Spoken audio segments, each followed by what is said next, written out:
The watch. It was my daughter's 10th birthday when my mother-in-law, Evelyn, gifted her an expensive watch. The sleek black band and polished silver face made it look more like a luxury item for an adult rather than a child's gift. Evelyn had always been overindulgent, but this felt excessive. "Say thank you, sweetie," I prompted Emma. "Thanks, Grandma," she muttered, barely looking at the watch before shoving it back into the box. I found her reaction odd. Normally, Emma adored gifts, especially ones from her grandmother. But this time, she seemed anxious, almost afraid of the watch. That evening, while washing dishes, I noticed Emma had left the box on the counter. "Hey, don't you want to wear your new watch?" I asked. She shook her head. No, why not?" She hesitated, biting her lip. "You'll understand if you put it on." Her words unsettled me. What did she mean? What was wrong with the watch? Later that night, after Emma had gone to bed, I decided to inspect the watch myself. I picked it up, turning it over in my hands. The weight felt heavier than expected. When I clasped it around my wrist, I noticed something strange. It felt warm, almost unnaturally so. I pressed the side button, expecting to see the time light up, but instead, I heard a faint click. My skin prickled as I noticed a tiny, nearly invisible hole in the side of the watch. A camera? My stomach churned. Who in their right mind would put a camera in a child's watch? A sinking feeling took over me. I grabbed a screwdriver and pried the back open. Inside, I found a tiny chip,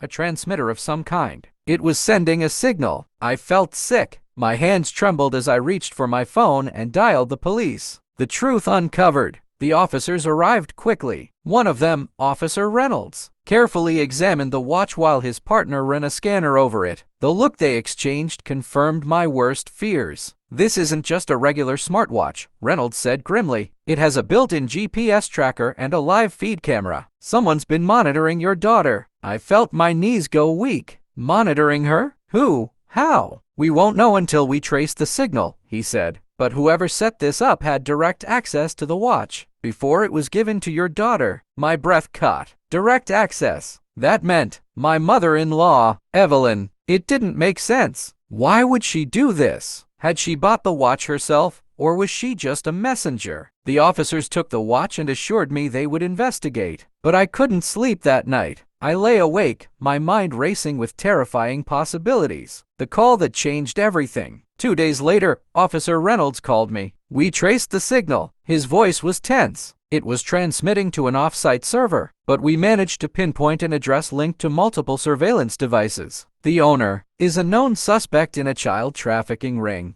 I nearly dropped the phone. What? We also found evidence suggesting he has been using unsuspecting family members to deliver these devices to children. My blood ran cold. Was Evelyn involved, or had she been manipulated? "We need to question her," Reynolds continued. "Do you think she'd cooperate?" I hesitated. My mother-in-law was eccentric, but I never imagined her capable of something like this. If she was innocent, she would be horrified. If she wasn't, I didn't want to finish that thought. "I'll talk to her," I said finally. Confrontation. That evening, I visited Evelyn. She greeted me with her usual warm smile, but I felt nothing but suspicion. "Did you pick out that watch yourself?" I asked, keeping my voice steady. She blinked in surprise. "Oh, no dear. A friend recommended it. Said it was the latest thing for kids." My stomach clenched. "Which friend?" Her face darkened slightly. "Why are you asking?" "Because it had a camera in it, Evelyn. A tracker." I saw the color drain from her face. "Did you know that?" Her mouth opened and closed, but no words came out. Finally, she whispered, I